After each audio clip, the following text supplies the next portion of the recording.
Om Swastiastu.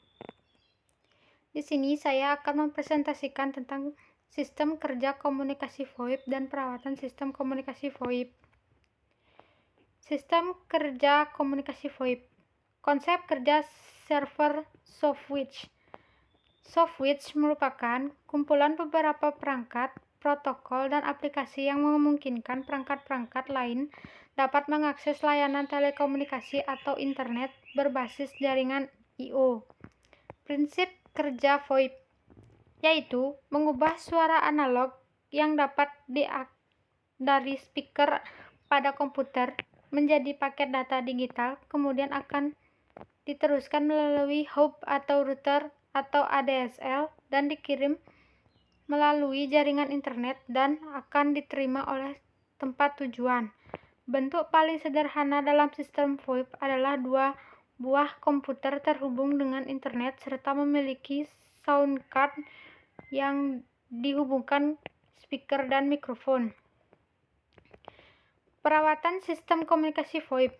1. Jenis-jenis perawatan sistem komunikasi VoIP. Perawatan adalah suatu aktivitas untuk memelihara, menjaga, dan mengadakan perbaikan atau pergantian yang diperlukan. Kita akan membahas tentang perawatan komputer terapan. Jenis-jenis perawatan sistemnya yaitu 1. Memeriksa kinerja piranti sesuai fungsi dan pada manual. 2. Membersihkan dan menyimpan log kerja peralatan. 3. Melakukan backup. 4. Melakukan pengembalian konfigurasi atau restore hasil backup. 2. Alat kerja perawatan sistem telekomunikasi VoIP. 1. Memeriksa kinerja piranti sesuai fungsi pada manual.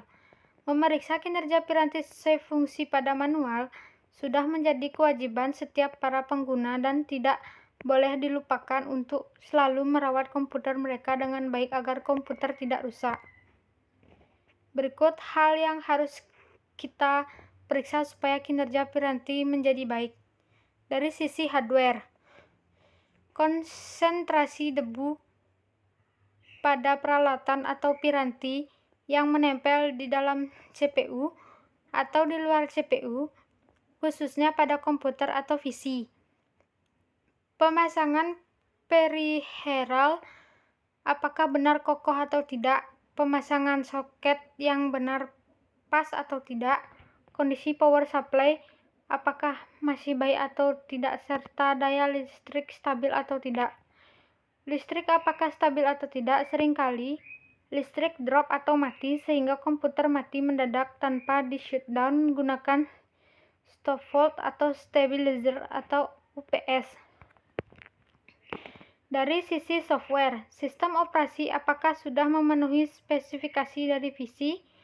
Lengkapi antivirus untuk mengopreteksi PC dari serangan virus-virus. Lakukan scan secara rutin tiap 1 minggu sekali. Uninstall software yang tidak perlu. Defrag hard disk. Lakukan setiap 1 minggu sekali rutin. Install atau update driver piranti. Hapus file recycle bin. Hapus semua file folder private. Menghapus tumpukan log biasanya menggunakan aplikasi CC Cleaner. 2. Membersihkan dan menyimpan log kerja peralatan. Untuk memonitoring kinerja komputer secara keseluruhan, dalam Windows dapat dilakukan dengan cara klik Start, Search, ketik Run, ketik Foreman atau Report, Enter, atau OK. Nanti akan muncul laporan atau report setelah scanning selesai. Untuk membuka log viewers, caranya klik Start button, Search, klik Event Viewer, Enter. Untuk menyimpan log event, caranya klik kanan pada sub menu Application, Save All Event, nanti akan muncul kotak dialog save ke folder yang Anda inginkan.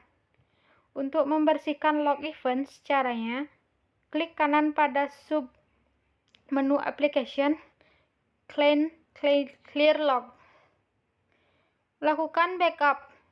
Buka aplikasi, klik Start, komputer pilih Drive C, lalu klik kanan, pilih Properties, Tools, klik Backup Now, tentukan lokasi, pilih Create a System Image. Nanti Windows akan mencari lokasi di mana backup image ini akan ditetapkan. Ada dua pilihan, yaitu disimpan di folder baru atau boot ke DVD. Konfirmasi backup. Setelah memilih lokasi tersebut, klik kanan. Aplikasi akan mengonfirmasi sistem yang akan di backup. Sebelumnya berlanjut ke langkah berikutnya. Klik kanan dan proses akan berjalan. Lamanya waktu backup tergantung dari kapasitas sistem Windows yang ada. Membuat CD atau DVD recovery.